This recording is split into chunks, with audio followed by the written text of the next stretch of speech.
Assalamualaikum warahmatullahi wabarakatuh. Apa kabar anak-anakku semuanya? Semoga kalian semua selalu sehat dan selalu dalam lindungan Allah SWT. Amin. Sebelumnya, perkenalkan, nama saya Diana Nurlaili. Saya guru BK MTS Negeri 4 Tulungagung. Di sini saya akan menyampaikan materi tentang tata tertib siswa. Sebelum kita masuk ke pembahasan tata tertib siswa, yang perlu kalian tahu, tata tertib adalah aturan yang sudah disepakati bersama, yang bertujuan menciptakan keamanan, tanggung jawab, serta mengetahui yang boleh dikerjakan atau yang harus dihindari. Intinya, semua tata tertib itu memiliki tujuan yang sama, namun konteksnya saja yang berbeda. Misalkan di lingkungan keluarga ada tata tertib, di lingkungan sekolah ada tata tertib, di lingkungan masyarakat juga ada tata tertib. Semua itu memiliki tujuan yang sama, namun bentuknya tata tertib yang berbeda. Nah, sekarang kita akan masuk ke pembahasan tentang tata tertib siswa. Oke? Tata tertib peserta didik Madrasah Tsanawiyah Negeri 4 Tulungagung selama new normal atau tatap muka terbatas. Romawi 1, kegiatan belajar mengajar dalam kurung KBM. Nomor 1, selalu menggunakan masker dan melengkapi diri dengan hand sanitizer.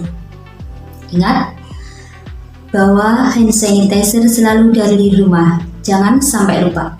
Karena hand sanitizer saat ini merupakan alat yang praktis, mudah dibawa kemana-mana, serta dengan memakai hand sanitizer, kita tidak bolak-balik keluar masuk kelas untuk cuci tangan. Karena dengan kita keluar masuk kelas, itu akan sangat mengganggu dalam proses KBM. Nomor 2, menggunakan alat belajar dan peralatan makan minum milik pribadi. Anak-anak dilarang pinjam atau meminjamkan peralatan kita kepada orang lain. Misalkan, jika ada anak yang meminjam pensil atau sejenisnya, maka disarankan untuk membeli di koperasi sekolah. Selain itu juga, siswa disarankan membawa makanan ataupun jajanan sendiri dari rumah dengan tidak berbungkus plastik. Jika terpaksa, maka bungkus plastik harus dibawa pulang atau tidak membuang sampah plastik di sekolah, karena di sekolahan kita adalah sekolah bebas sampah plastik. Nomor 3, sebelum memulai pelajaran, peserta didik berdoa bersama, membaca Asmaul Husna, dan tadarus Al-Quran.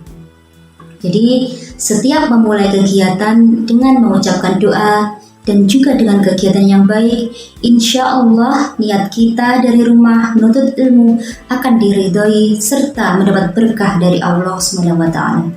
Amin. Nomor 4, apabila setelah 10 menit pengajar belum masuk, piket kelas harus menanyakan kepada guru piket. Di sini, piket kelas tidak hanya membersihkan kelas serta tanaman saja, melainkan piket kelas harus bertanggung jawab penuh terhadap kelancaran kegiatan KBM. Nomor 5, peserta didik mengikuti proses KBM dengan tertib di kelas atau di luar kelas, dalam kurung outdoor learning. Sebagai peserta didik, tugas utama kalian adalah belajar dan belajar. Kerjakan semua tugas dari Bapak Ibu Guru. Ingat, penilaian bukan sepenuhnya dari tugas kalian yang kalian tulis, melainkan ketepatan waktu pengumpulan tugas, aktif mengikuti KBM, serta patuh terhadap Bapak Ibu Guru, itu sangat sekali mendukung dalam penilaian kalian. Nomor 6, piket kebersihan kelas sebelum KBM dan setelah KBM. Misalkan gini, kelompok A piketnya hari Senin, jadi kelompok A harus berangkat lebih awal daripada temannya untuk membersihkan kelas serta merawat tanaman kelas. Dan sebelum jam 7 piket kelas semuanya harus sudah selesai. Jangan sampai mengganggu pelaksanaan KBM. Setelah bel pulang sekolah, kelompok A tadi juga membersihkan kelas terlebih dahulu. Setelah semuanya selesai, kalian baru boleh meninggalkan madrasah. Begitu juga dengan kelompok B, C, dan seterusnya. Romawi 2, kehadiran. Nomor 1, peserta didik masuk pagi pukul 07.00 WIB dan pulang sampai jam terakhir. Ini sudah jelas. Yang kedua, jika tidak masuk, peserta didik wajib memberitahu pihak madrasah melalui surat bertanda tangan orang tua atau wali, via telepon atau WhatsApp. Berarti kalau siswa izin tidak masuk, yang berhak memintakan izin adalah orang tua atau wali siswa. Nomor 3, peserta didik yang sakit lebih dari 3 hari harus ada surat keterangan dari dokter. Dengan adanya surat keterangan dari dokter, maka sekolah akan mengetahui kondisi siswa. Karena siswa boleh masuk kalau kondisinya sudah sehat, benar-benar mampu untuk berangkat ke sekolah. Nomor 4, peserta didik ALPA dalam kurung A tidak lebih dari 10% dari jumlah tatap muka dalam 1 tahun. Semisal, ada 255 hari efektif dalam 1 tahun. Terus dibagi menjadi 3, karena yang masuknya bergantian kelas 7, 8, dan 9. 255 dibagi 3 ada 85 hari. 10% dari 85 hari ada kurang lebih 8 hari. Jadi anak-anak tidak boleh lebih dari 8 hari tidak masuk atau alfa dalam 1 tahun. Memasuki Romawi yang ketiga, kesopanan. Nomor 1, selama berada di madrasah, berkata yang baik kepada kepala madrasah, guru, karyawan, tamu madrasah, dan sesama peserta didik. Kita selalu menjaga lisan kita dari tutur-tutur kata yang tidak baik. Karena dengan menjaga lisan kita termasuk bagian dari ibadah. Ingat, lisan itu lebih tajam daripada pedang, dan tidak sedikit orang yang sakit hati karena lisan. Nomor 2, saat memasuki gerbang madrasah, setiap peserta didik wajib turun dari sepeda dan melepas jaket untuk mengecek kelengkapan seragam dan cek suhu. Semisal nanti diketemukan ada anak yang suhunya tidak normal, maka si anak disarankan untuk pulang dan belajar di rumahnya. Yakinkan kalian berangkat ke sekolah dalam keadaan sehat, tidak sakit, dan jika kalian sakit, jangan sampai memaksakan diri kalian untuk berangkat ke sekolah. Nomor 3, peserta didik memakai aksesoris garing perhiasan sewajarnya. Boleh kalian memakai aksesoris ya nak, tetapi yang sewajarnya, yang enak dilihat oleh mata. Nomor 4, kuku dipotong pendek, bersih, dan tidak berpitek. Ingat, disebutkan bahwa an-nadhafatu minal iman. Cantik atau tampan tidak harus berkuku panjang, karena bersih adalah termasuk syarat sahnya sholat. Berarti kita harus menjaga kebersihan kita, karena kebersihan itu adalah sebagian dari iman. Nomor 5, rambut dipotong rapi dan berwarna hitam. Jadi untuk rambut tidak ada yang berwarna-warni ataupun tidak ada yang dikucil.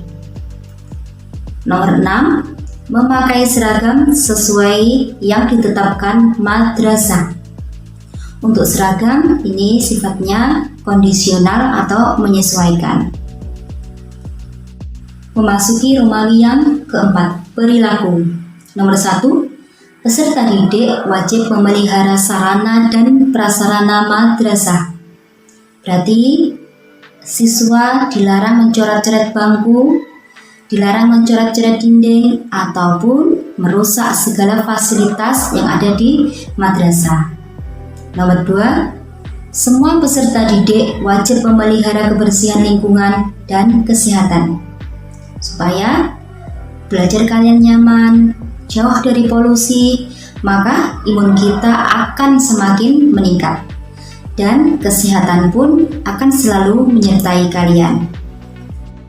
Nomor 3, peserta didik berpartisipasi menciptakan suasana yang aman dan kondusif, menghindari aksi bullying, premanisme, perkelahian, dan tawuran baik secara langsung maupun tidak langsung.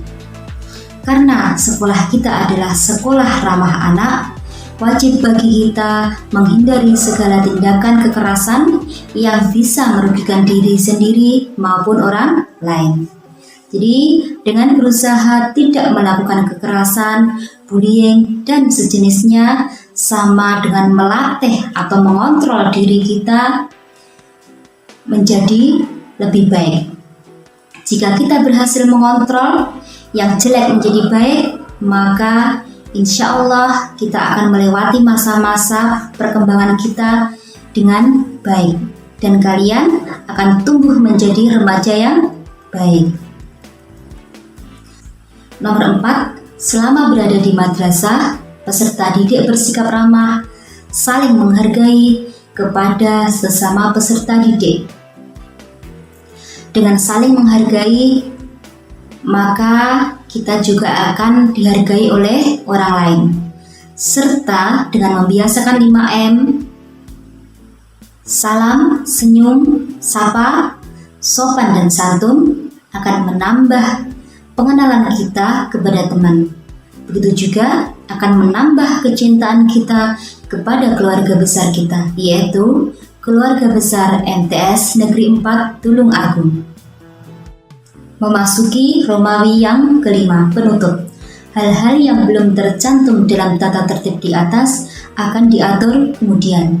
Berarti jika suatu saat ada peraturan yang dianggap penting, maka akan diatur kemudian atau menyusul.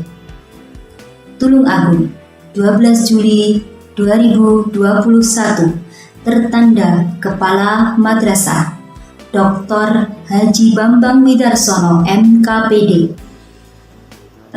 Satu lagi yang perlu kalian tahu anak-anak, jika kalian mampu melaksanakan tata tertib dengan baik, maka kalian akan mendapatkan poin yang baik dari sekolah. Mari kita bersama-sama berlomba-lomba dalam hal kebaikan. Alhamdulillah, selesai sudah tata tertib yang saya sampaikan. Kesimpulannya, budaya disiplin tidak cukup tertulis dalam tata tertib di atas kertas, melainkan adanya bimbingan serta keteladanan yang saling mendukung antara orang tua, guru, dan juga teman. Insya Allah akan memberikan pengaruh yang positif terhadap perilaku siswa. Demikian yang dapat saya sampaikan. Terima kasih atas segala perhatian. Mohon maaf jika ada salah kata. Sampai ketemu di tatap muka selanjutnya. Billahi taufiq wal hidayah. Wassalamualaikum warahmatullahi wabarakatuh.